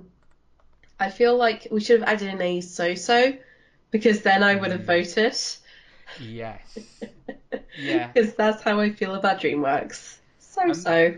and maybe that is the key thing. Nobody, well, 36% of people outright dislike them, but their output is so mixed and fluctuates so much that it's hard to dislike them entirely, because if you do just dislike them entirely, then you're dismissing really good stuff like Rise of the Guardians and Kung Fu Panda. The Sisters Switch, so 3 and from the Swiss Sisters Switch both cited those two films as their favourites. So if you say no to liking DreamWorks, then you're dismissing some great work like that. But it is equally difficult to completely say yes to them. Otherwise, Yeah. if you do that, then you're saying that you like Will Smith with a as a fish as well. So Hmm. Well, I it's guess an argument with the no option is that you don't have to like them but you can appreciate and respect them, Mm, which is kind of my answer when it comes to those sorts of things. yeah. So, for example, I don't like Avatar, but I respect and appreciate its existence anyway, hesitantly. Yeah. Yeah. The problem with that is I both dislike and disrespect Will Smith as a fish. So I refuse to acknowledge that film's existence. I Mm. just I ugh. I think that film is when I definitely fell out of love with DreamWorks, because I just Will Smith as a fish haunts my dreams.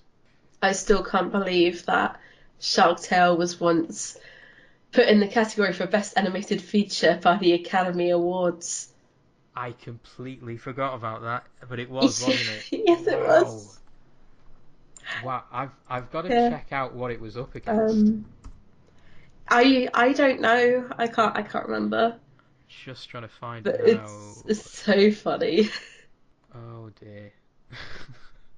It is staggering that it was nominated for an Academy Award, and I think it sums up that category at the Oscars, that it is just like, so what animated films were released this year? Oh yeah, well they're all in the category. It's fine. It's cool. So Uh, what's in there? I'm trying to find it now. It's awards, best 2000. animated. It was up against Shrek 2 and The Incredibles, Incredibles, yeah. and obviously The Incredibles won. I mean, duh. There must have been better animated films out than there must have been more award-worthy animated films than just the three of them, or was it still at the stage where they only nominated three? I think Oh, no, it wasn't because in 2002 there were five nominated Academy Award films. Oh yeah, Van Helsing came out around that time, and Thunderbirds, and The Day After Tomorrow, and Spider-Man 2. Fun fact, everybody, I saw Spider-Man 2 7 times at the cinema, but in my defense, Why? I'm a big Spider-Man fan, so I do like that, but I was writing my dissertation about horror films at the time, and I just needed something that didn't include decapitations and zombies eating people. So Spider-Man 2 was that film for me. Uh, my goodness. I'm I'm just trying to find the the nominations at the moment. I'm really struggling. Well, no, I'm trying to find. Wait, when was The Incredibles released? 2004. Yeah, I'm just trying to find the animated category so that I can Yeah. see. Like this is just gonna be of interest to me now. Let's see, 2000s, 2004. Um, Wait a second. So right, so the this was the 2005 February 2005 ceremony that this all took place in. Now, so the Incredible Shark Tale, Shrek 2. How was Howl's Moving Castle not nominated in this? How is Will Smith um, as a fish better than Howl's Moving Castle? Wait, I'm confused now. Because it shows for me for 2005 that Wallace and Gromit won that year, and then there was Corpse Bride and Howl's Moving Castle Ah, right. So it nominated. was right. Okay, that makes sense. Because I was looking at, so I was trying to work out when Howl's Moving Castle would have been released. Now maybe it was released in Japan in 2004, but it didn't come over to America until 2005. Because I'm trying to find a list of 2004 animated films. Well, I'm just looking at 2004 animated films at the moment, and currently it's not showing very promising stuff. No. It has Land Before Time, Invasion of the Tiny Sauruses, as well as The Wow. Lion King, One and a Half, The Polar Express, a SpongeBob SquarePants movie, and Care Bear's Journey to Joke-a-Lot.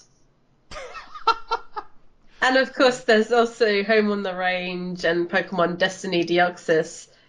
But Wow. Yeah. So yeah, so not a banner year for animation no, by it any. wasn't. It's yeah, it's Shrek 2 was like the highest grossing one and is as far as I know, considered the best Shrek film. Mm. But how, I'm still amazed that Polar Express exists. I mean, that film's always been a puzzle to me. And also because it's just Tom Hanks playing everyone. Yeah, I don't care what people say. He is playing every single character. he is.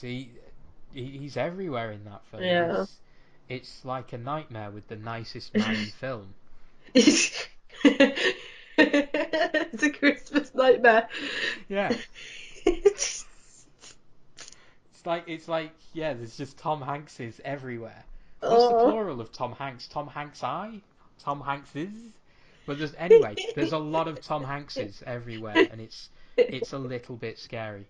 So it is. I'm so glad Robert Zemeckis moved away from just doing that kind of film because I like Polar Express is fine, Beowulf is fine, but yeah, it's nice that he Don't came, forget A came back Christmas to us. Carol. I genuinely love A Christmas Carol. I'm very keen on that film actually. It's kind of Where it's Jim creepy. Carrey played everyone. Yeah, yeah. Basically, the whole motion capture thing seemed to be Zemeckis's way of just getting one actor to play everyone in the entire film. It must have saved on cost. Yeah, but what I do love is how Robert Zemeckis was really going hard for motion capture, and then Spielberg did it, and he was just like, the one time is fine. Yeah, yeah. Well, I I mean, don't need to push myself any further. yeah, yeah. I always think uh, Tintin was a sort of experiment for Spielberg, and he was really trying to work out, okay, is this worth following up? And I think it is. I like motion capture stuff, but it's significant that he's only returned to it with BFG, Oh and yeah, even that is just for the Giants. It's not an entirely motion captured film. I forgot that motion capture was used for the BFG. In fact, I just forgot about the BFG entirely. Oh, if there's one thing that listeners need to realize, it's that the BFG is amazing and I love it and everyone should see it and it's too good for this, it's too pure for this world. Keep telling yourself that, I Paul. will, I Yeah. will, because nobody else is going to tell it me. Anyway, so yeah, it seems that although DreamWorks don't seem to have a goal or seem to be a bit stuck with the whole off-color satire humor, they seem to do pretty well regardless. Well, apart from the box office failures and the Yeah, memes, and the obviously. memes and Will Smith as a fish. Yeah, it is weird because they do seem to do okay for themselves, but artistically they are lacking, and hopefully they can turn it around. Yes, indeed. So, have we come to the end of the DreamWorks discussion? Yep, I think that's it. From the studio that brought you Shrek. Yo, Angie needs to get her freak on. Come on, Ange. Dance with me, mama. You might not ever Look at get that. rich, but let me tell you, it's better than digging a Keep up with me. Don't let me lose you. at the car wash. What'd he do? What'd he do? I can't see it. Sharks are coming to get me. Sometimes I want to take your big dummy head and just Just show those sharks who's boss. Here I come. Ta-da! I tell you what's what, and what? What? What? What? Nothing. You said what first? I didn't say what first. You said and then what, and I said what? No, I said what? You said what first? So, we're going to wind down now. And our next topic, I've decided, is going to be just a chill out episode. Because I feel it will be needed, especially since Paul and I would both want to talk about our holidays. Now, tell us where you're going on holiday, Paul. So I am going on holiday to Disneyland Paris. Hooray! Ooh. So I've been before. It was quite a few years. Well, it was about 3 or 4 years ago. And myself and my brother have always wanted to go back. And yeah, we're doing it for a little bit longer this time. Last time it was only 2 days, I think. Now we're going for about 4. So it's just going to be nice to sort of wander around little bit more and not be so frenetic and we've got to go on this thing and then we've got to do this and then we've got to do this. So it'd be nice to sort of kick back. And one of the things I loved about Disneyland is the architecture of it, the construction of it. It's an incredible place because you can just find anywhere and you can take an amazing picture. So I'm really intrigued to just wander and chill out a little bit more rather than be so frenetic as we were last time round.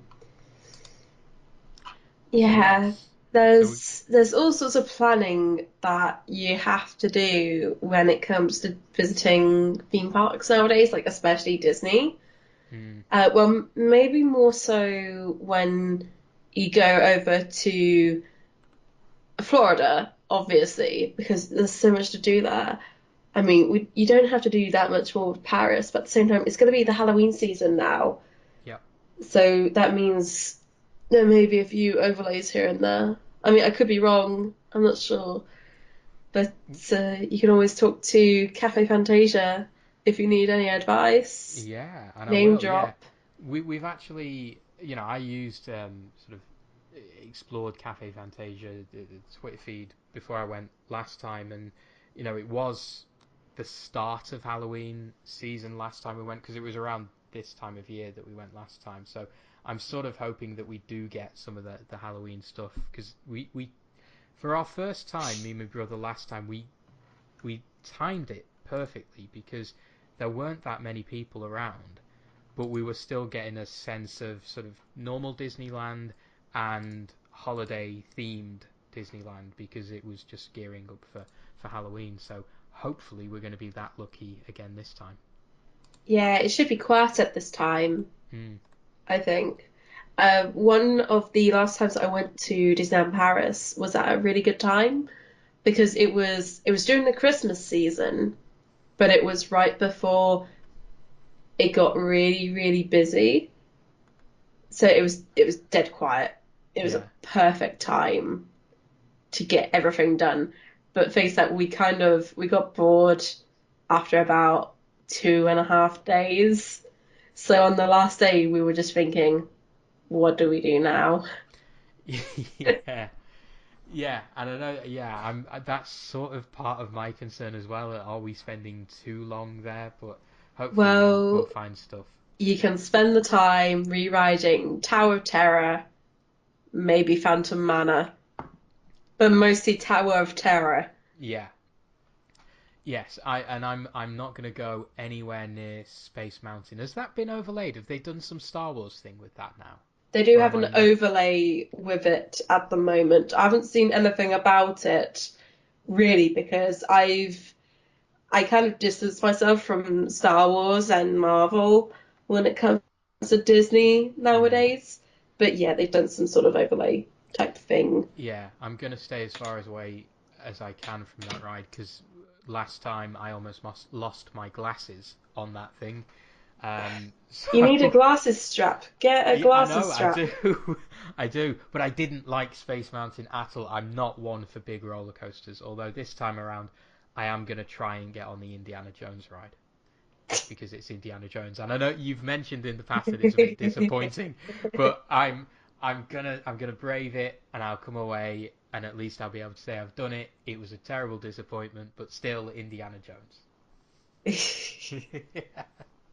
Well, as long as you tried, that's the most important thing. That's it. Give it the old try. Yeah, but at least the park isn't inundated with roller coasters. Yeah. I can't even remember how many roller coasters there are at Disney, other than I could probably count them all on one hand. Yeah, there aren't that many. And I'm a wimp. My favourite ride is It's a Small World, so that says it all about me. Yeah, I'm not huge on coasters myself because I'm not that interested, but I'll go on them at Disney anyway. Well, unless it's Big Thunder Mountain, which breaks down most of the time anyway. Really, does it? We went on that last time and it seemed okay. Does it have a bit of a bad reputation? Yes, it does. Really? It's such a shame, really. I did enjoy that ride though. I love that whole area of the park. It's great. Yeah, it's good. I just wish it all tied in a bit better. Yeah. So, have we reached the end of the podcast? I struggled there with the word. Yeah, I think that covers us. Okay.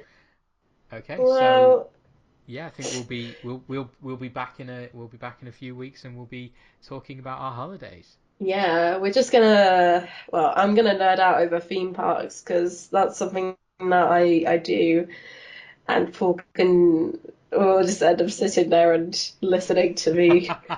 But hey, at least Paul, you've managed to talk more than I usually have. There you go.